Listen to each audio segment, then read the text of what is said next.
You guys liked the last pro tip so much, we had to make a volume 2.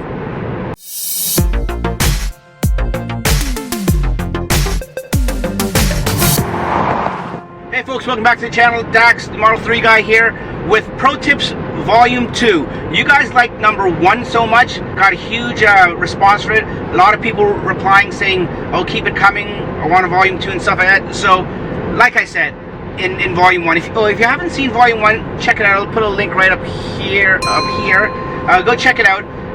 A lot of good, interesting stuff. 6 pro tips. Today we're going to do 5, so check it out. If you haven't seen number 1, go check out number 1 first and then come back and then watch number 2 here.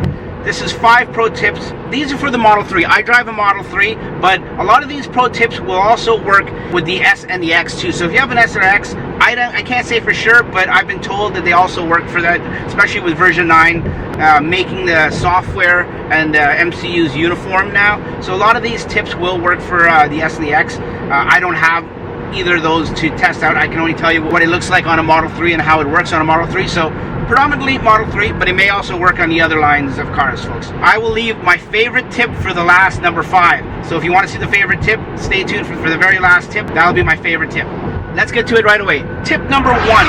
Now this is not something I can show you right now, but I'll try to, when I pull over, when I park, I'll try to do a quick video and show you.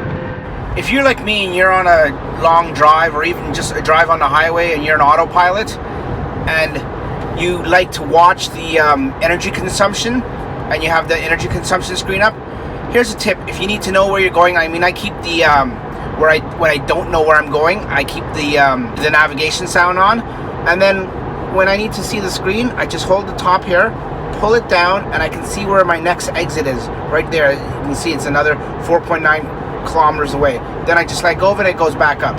So you can keep doing that as many times as you want, and that way, like, you won't, if you do this, the whole thing will go away, and then you just swipe back out in one of my previous ones, and that'll come back up. But to avoid all that, just hold on to it, swipe it down. If you want to see further up ahead on the navigation, the blue line, you can keep swiping down to see how far it goes, and then just swipe back up, and then you'll keep intact the consumption screen. So that's tip number 1. Let's move on to tip number 2. Okay, folks, now that the colder weather is coming in a good part of North America here, and when you guys get your car over in Europe there, when you have your winters and stuff like that, because of the design of Tesla on all their models, including the Model 3, the door is frameless. So the windows, that's just glass that goes up, and of course it goes into the little rubber seals along the door frame there. When it gets below freezing and it gets really icy, the doors and the windows have been known to stick on occasion when it gets really, really cold. Because remember, when you open the door, because it's frameless, the window glass has to come down 1/4 of an inch or 1/2 an inch to allow you to open the door without screwing up the rubber seal there. So what a good tip is, pro tip number 2, is to put a little bit of silicone, spray a little bit of silicone on the edge around the inside of the rubber seal there, that little rubber gasket or seal. Not a lot, just put a little bit.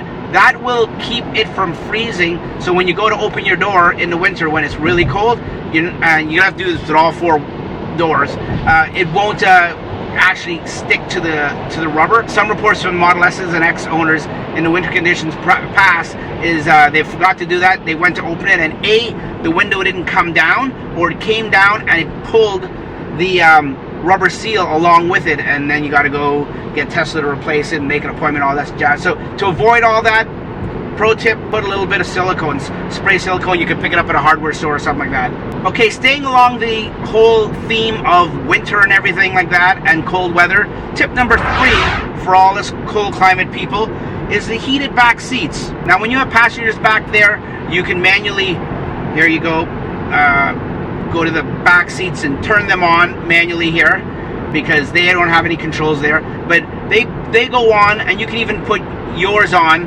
either from the display here, or you could put yours on from just these little icons here, the little quick front seat icons. But the back seats have to go on, but you don't have to turn it off every single time.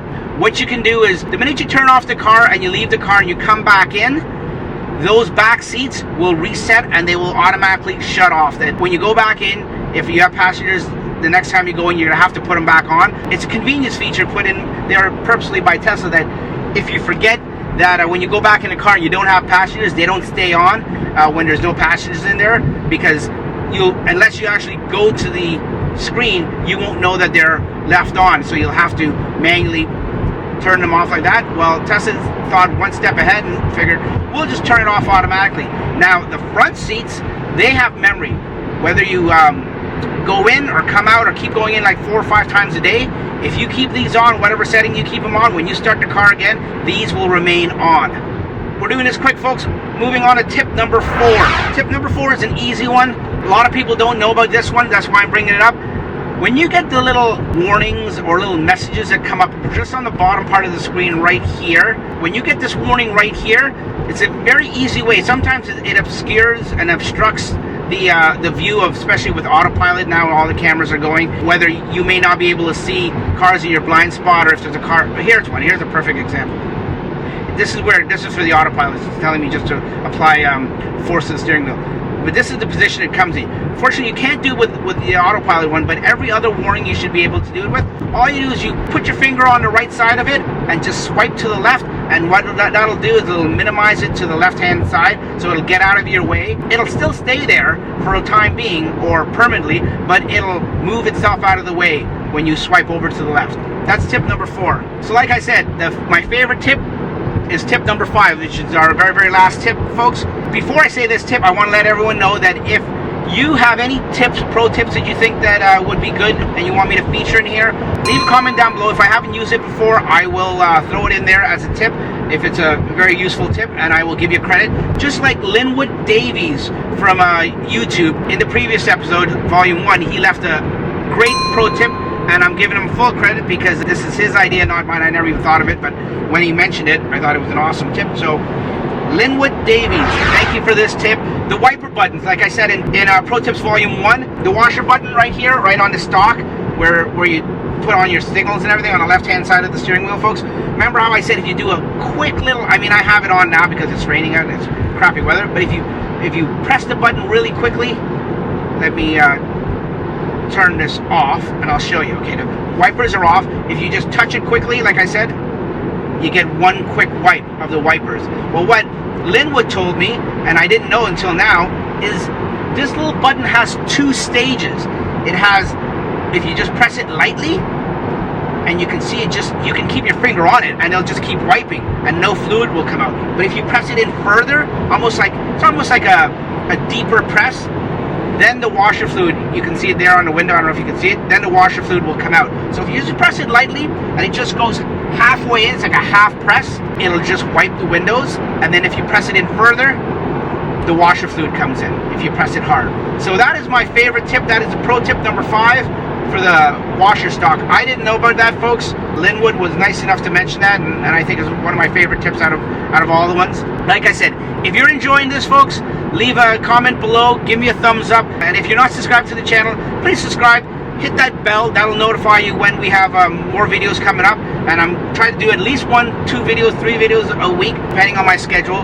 With these tips, with these pro tips, I'm going to try to put one out every week until I run out of pro tips and that whole topic is exhausted. I'll do my best. But like I said earlier, if you have any pro tips or anything you find that is helpful that you use in your everyday life with your Model 3 or your Model S or X, leave a comment down below, let me know. I will give you full credit, mention your name, give you a shout out and everything like that. That's all I got for you today, folks. Thanks for watching. I'm actually just getting off the off ramp here, so this video is perfect timing. We will see you on the next one. Take care.